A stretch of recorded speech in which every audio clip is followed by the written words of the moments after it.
We chose to do our presentation on salmonellosis by Maria Randazzo, Caroline Thurlow, Erin O'Connor, and Erica Samaya.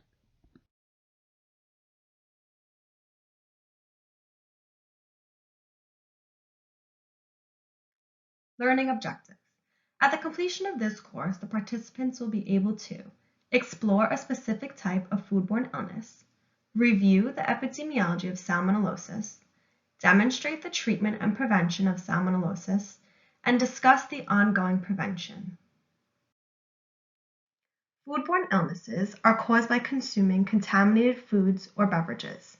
There are many different types due to the many different disease-causing microbes. According to the CDC, most foodborne diseases are infections caused by a variety of bacteria, viruses, and parasites. The top 5 germs that cause illnesses from foods eaten in the United States are norovirus, Salmonella, Clostridium perfringens, Campylobacter, and Staphylococcus aureus, also known as staph. Salmonellosis. You might hear this word used several times throughout this video. Salmonellosis is the term used to describe food infection and food poisoning by Salmonella.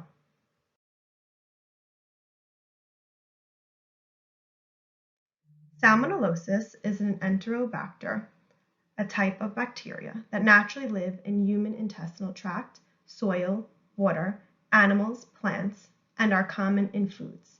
There are over 2,500 serotypes. Serotypes is a way of grouping cells and are named after the city where they were identified in.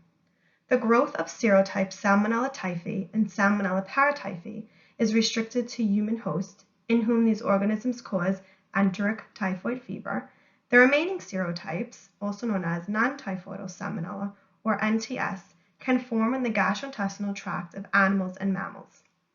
Conditions that decrease either stomach acidity or intestinal integrity, like an autoimmune disorder or gastritis, which is inflammation of the lining of the stomach, increase your chances of becoming infected with Salmonella.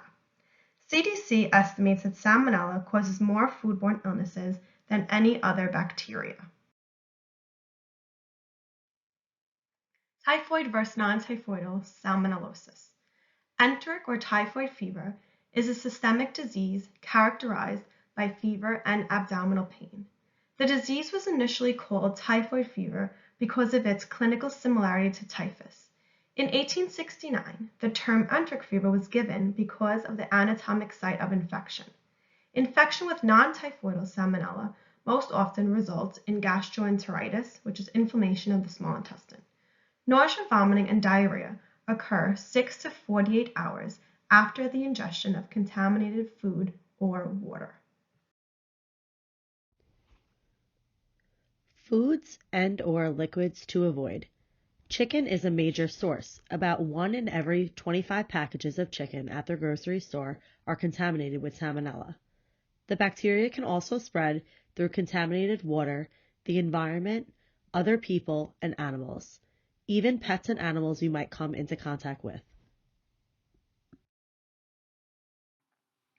Incidence, prevalence, and impact.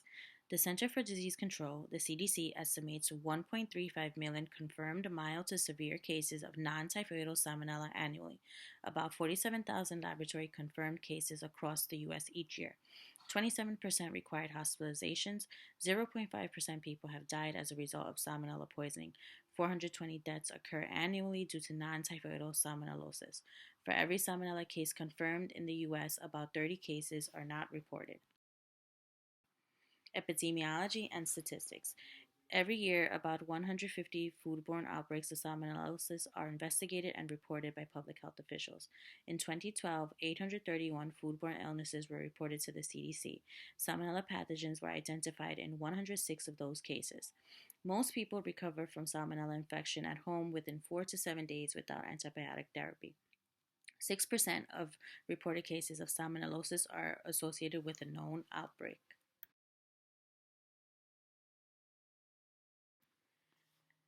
This graph shows the incidence rate of non-typhoidal salmonellosis cases in the U.S. from 1920 to 2015. Novel Salmonella outbreak. Between November 2017 to March 2019, the CDC, the United States Department of Agriculture, known as the USDA, and the Food and Drug Safety Administration, known as the FDA, investigated a multi-state outbreak of salmonellosis in 42 states and the District of Columbia.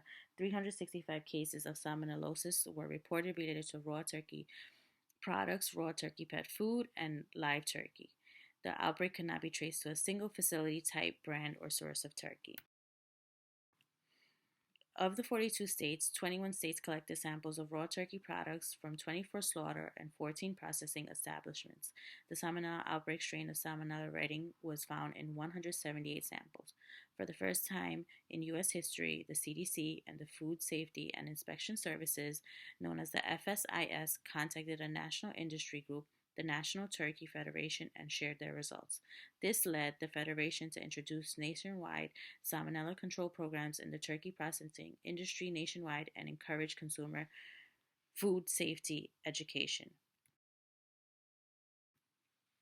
And this is a chart of the most recent outbreaks in U.S. history of salmonella poisoning from the years 2009 to 2015.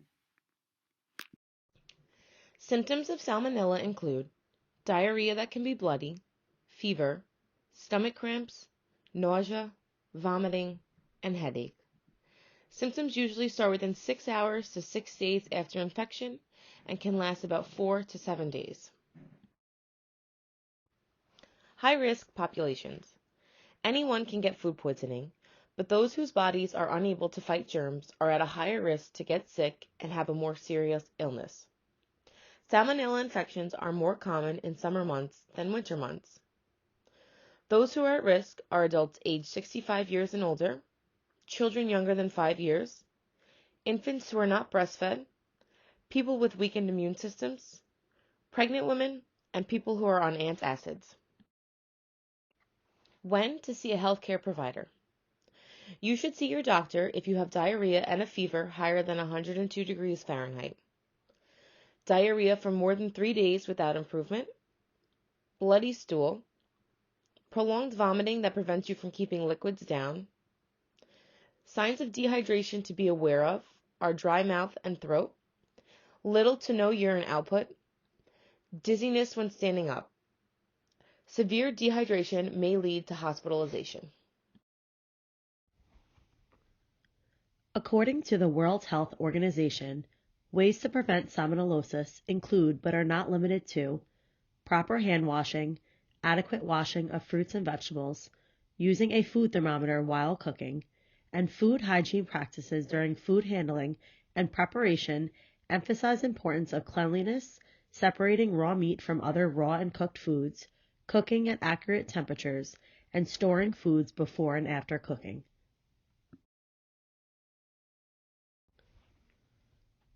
Preventing salmonella is the ultimate goal. Drinking boiled or bottled water if there is a chance of water contamination in your vicinity. According to the CDC, salmonella can be found in chicken, beef, pork, eggs, fruits, vegetables, and even processed foods. Water quality should be managed. Contact between children and domesticated animals should be supervised, and having a clean environment. If in case you do contract salmonella, there are ways to manage your care. At-home care includes supportive care, rest, oral hydration, electrolyte replenishment, and antipyretic therapy if in case you do contract a fever. The infection should subside within 4 to 7 days, and dehydration can occur from the consistent loss of bodily fluids. In severe cases, hospitalization can occur. Participants will typically present after a 7 to 14-day period of absence of symptoms after initial inoculation with Salmonella enterica serotype typhi. Following this period, participants can present with flu-like symptoms, fever, abdominal symptoms, or altered mental status. Mortality rates have fallen from 15% to less than 1% with the use of antibiotic therapy. Currently, Cipro has become the antibiotic of choice. When resistance to a quinolone antibiotic, including Cipro, is identified, a cephalosporin such as ceftriaxone or macrolide such as azithromycin can be used. The following survey questions were given to graduate registered nurses during an informal study. Can harmful toxins and chemicals contaminate food and cause foodborne illnesses? True. What are some common symptoms of foodborne illnesses? Diarrhea, vomiting. What are the 5 most common germs that cause illnesses from food? Norovirus, Salmonella, Clostridium perfringens, Campylobacter, Staphylococcus aureus. All of the following are most at risk for Salmonella infection and severe illness except teenagers. Which foods are most common to cause foodborne illnesses? Raw and cooked eggs, contaminated fruits and vegetables, raw milk, shellfish. How many people are infected by Salmonella bacteria in the U.S. annually? 1.35 million. Which foodborne illness is most likely to lead to hospitalization? Salmonella. Which food product is most likely to be contaminated with Salmonella bacteria? Eggs. Salmonella infection can be prevented by: wash your hands for at least 20 seconds with soap and water before, during, and after preparing food and before eating. Rinse fruits and vegetables under running water before eating or cooking. Use a food thermometer when cooking to ensure cooked meat, poultry, and seafood are safely cooked.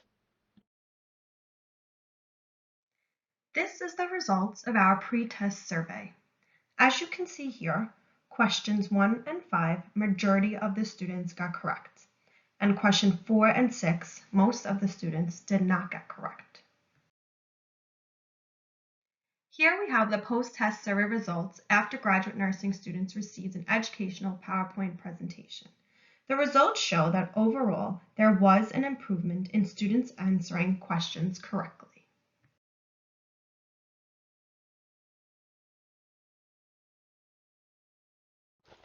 These are our references, and this concludes our presentation.